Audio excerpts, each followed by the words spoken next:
Assalamualaikum warahmatullahi wabarakatuh. Silakan mungkin Ibu Des atau Pak Fir. Oh, saya yang satu aja dulu, nanti Ibu yang jawab ya. Silakan. Apa soal ibadah kurban tadi ya. Ya. Jadi bolehnya ibadah kurban itu dilakukan sudah selesai salat Idul Adha. Ya, sehingga disarankan khutbahnya agak pendek karena ada rangkaian ibadah sesudahnya. Terus kalau Nabi sehari itu dengan ada pertimbangan ya tanggal 11, 12, 13. Jadi sehingga disebut ibadah kurban sehingga waktunya itu cukup lapang ya. Tapi kalau belum masuk tanggal 10, orang belum salat Idul Adha ya tidak boleh. Mungkin itu aja ya, karena waktu dan apa yang telah digariskan itu tidak boleh dilampaui. Itu aja kalau yang ini kita serahkanlah pada ustazah berdua ini. Oke, silakan Bu Des. Ini Pak Ahmad Kholidi. Ada 2 pertanyaan tadi. Baik, terima kasih. Kita coba jawab pertanyaan Ustadz Ahmad Kholidi Di Batu Sangkar. Batu Sangkar, Bu ya. Orang Batu Sangkar juga jawab nih. Di sini pertanyaannya pertama tentang akhlak yaitu yang berkaitan dengan akhlak yang dilakukan oleh Nabi Yusuf berhadapan dengan saudara-saudara kandungnya, kemudian dibanding dengan akhlak Rasulullah SAW, kira-kira dalam hal ini apa bedanya? Tentunya sama-sama Nabi ya Bu ya, ya Pak. Ya, Nabi kita juga. Nabi kita dalam hal ini masing-masing baik itu Nabi Yusuf ataupun Rasulullah SAW berakhlak sesuai dengan tuntunan yang sesuai dengan zaman beliau.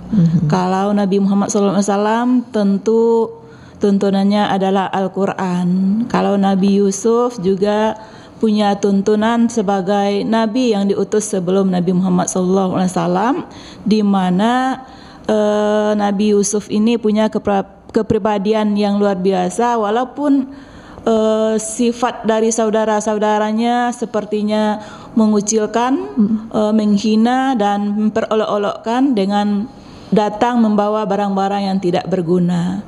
Sementara dia tetap sabar, setelah diperlakukan seperti itu baru dia membawakan diri bahwa dia itu sebenarnya adalah saudara dari mereka sendiri, dan akhirnya para saudara-saudaranya juga merasa malu dan akhirnya sangat membutuh bantuan dari Nabi Yusuf itu sendiri. Sementara Nabi Yusuf tidak punya rasa kesal dan tidak punya balas dendam. Bahkan dia berusaha semaksimal mungkin demi kebaikan dan keharmonisan serta kebahagiaan hidup dari saudara-saudaranya itu.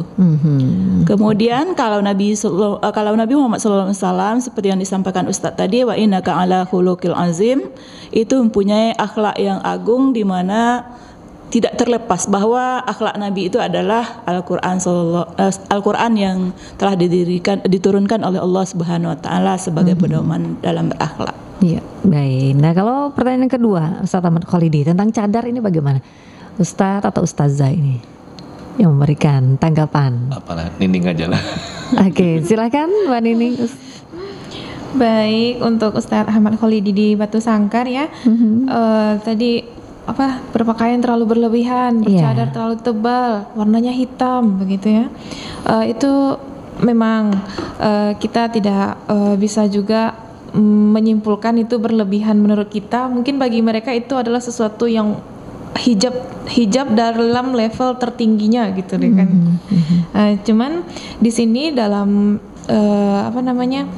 hukum Islam untuk penerapannya di suatu lingkungan sosial itu dikembalikan lagi kepada kebiasaan masyarakat setempat.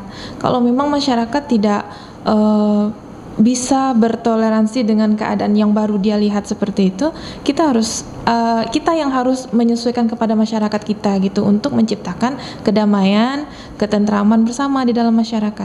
Memang secara hukum Islam, adat merupakan salah satu sumber hukum. Jadi kita nggak bisa memaksakan ini ayat Al-Qur'annya, ini sunnahnya, ini hadisnya, tetapi dalam uruf adat kebiasaan kita tidak sesuai dengan ada dari dalil yang ada tersebut, maka kita harus bersikap menengahi kembali kepada kebiasaan masyarakat kita. Karena kalau memang pakaian seperti itu dinilai menakutkan, membuat orang kaget, itu pasti akan membahayakan. Apalagi kalau misalkan ada orang yang terkena riwayat jantungan, kesehatan yang lain gitu. Ketika mereka tidak bisa menerima yang seperti itu, kita yang harus bertoleransi kepada masyarakat tempat kita tinggal gitu. Sebab dari batasan-batasan standar untuk hijab itu sendiri adalah yang pertama seperti sudah disampaikan tadi dalam surat An-Nur dan surah Al-Ahzab, tidak tipis, tidak ketat, menutupi aurat hanya kecuali telapak tangan dan wajah. Nah, itu saja sudah merupakan tertunainya kewajiban kita sebagai muslimah untuk berhijab. Baik, terima kasih Mbak Nining.